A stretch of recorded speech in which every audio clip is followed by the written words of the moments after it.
THORKHILD and the Star Sword. Eric and his men fought the dog fighters hand to hand and sword to sword, and each of the dog fighters stood head and shoulders 3 feet above each of Eric's men, and their swords were twice as long and twice as broad as the swords that Eric and his men had in their hands. "How can we fight against such fearful odds?" thought each and every one of Eric's men. But they said not a word. They stood their ground, and blow for blow, thrust for thrust, they fought the dog fighters on that stony beach beneath the wintry northern sun. Ragnar Forkbeard was cut through the arm and fell down on the stony beach. But before his dog-headed foe could raise its sword again, Sven the Strong had run his sword through the creature's heart, and it gave a cry like a hound of hell and turned and stumbled back into the foaming sea, and the white foam turned red. Then Eric looked up and saw another wave of dog fighters leap out from their boat and wade across the churning waters. "There are too many for us," he cried to Thorkhild.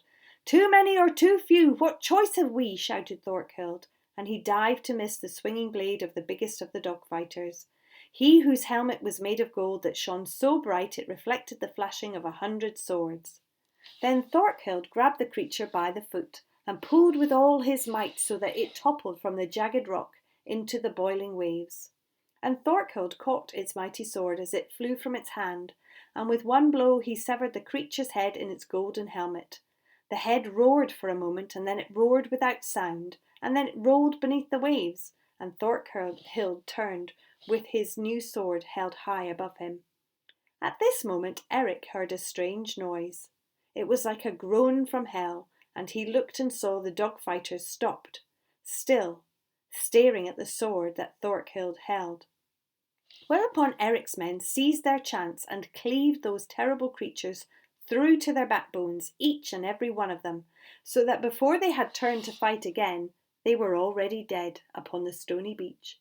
All but one.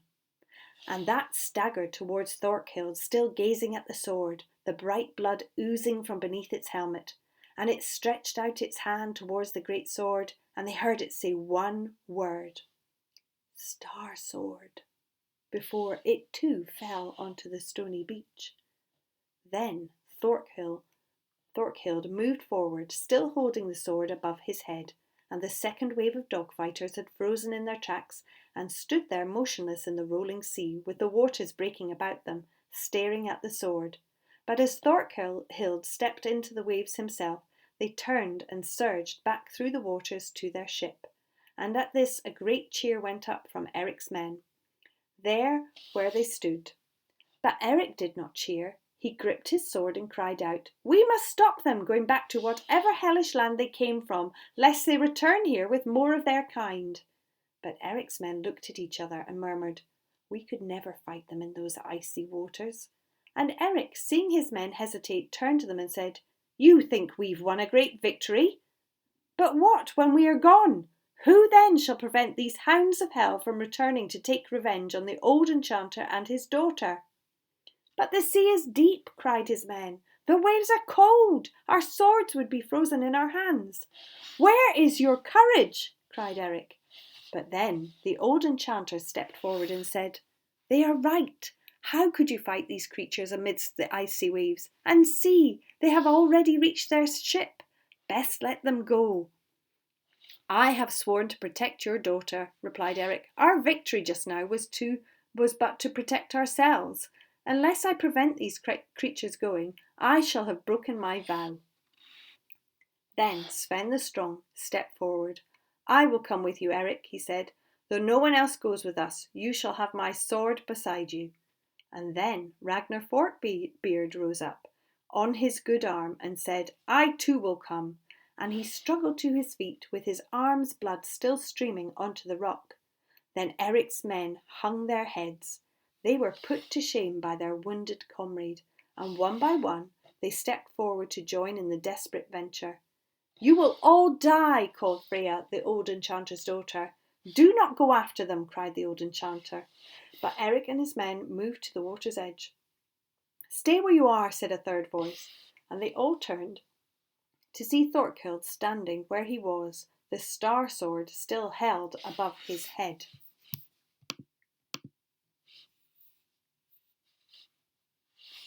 "Here is a power I have never felt before," he was saying, and the star sword seemed to be trembling in his hands. "This sword is alive, and I can feel it. I can feel it turning in my hands." And as they watched in wonder, Eric and his men, Freya and the old enchanter, they saw the strangest sight. The star sword seemed to glow, bright as the brightest stars, as Thorkhild held it there above him. And then slowly it seemed to rise into the air, leaving his grasp, and there it hung above him. Then the star sword turned and began to fly over the foam-flecked waves. Sure and steady it flew. It flew towards the ship that now was speeding the dog fighters away inch by inch, drawing closer and closer over the toiling sea, and the dog fighters rowed fast and furious to find the offshore breeze. But the sword drew closer and closer, glowing brighter now in the wintry northern sky.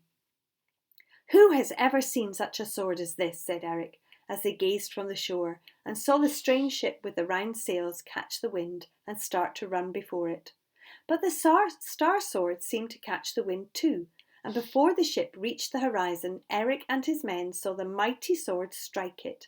It cut through the very timbers as if it were snow, and it seemed as if the entrails of the boat were poured out into the ocean, and the icy water flooded in, and the dog-fighter ship began to sink beneath the waves.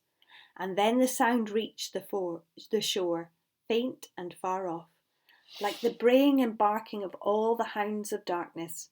Before the dog-fighters too were gone, lost beneath the pitiless ocean, and nothing remained. Then Eric and his men gave a great mighty cheer, and they lifted Thorkhild up on their shoulders and carried him back to the enchanter's palace. And they held a great celebration that night, and everyone rejoiced at the great victory. Only Thorkhild was silent. He neither smiled nor joined in the feasting. So Eric took his seat beside him at the table and said, "What's the matter, Thorkhild? Today you have saved us all from the most dangerous of foes, and you have made this island safe for the old enchanter and his daughter. You should be happy, and yet you seem sad." Thorkhild looked at Eric and said, "Today, for a brief moment, I possess the greatest sword I have ever seen or held in my hands. Now it is gone, and I fear I shall never see nor hold in my hands such a sword again." And no matter what Eric or his men or the old enchanter or even his daughter could say or do, Thorkhild would not join in the celebrations. Instead he left the palace and went and sat on the stony shore in the darkness, gazing out to sea, where he had last seen the star sword, grieving that he would never hold it in his hands again.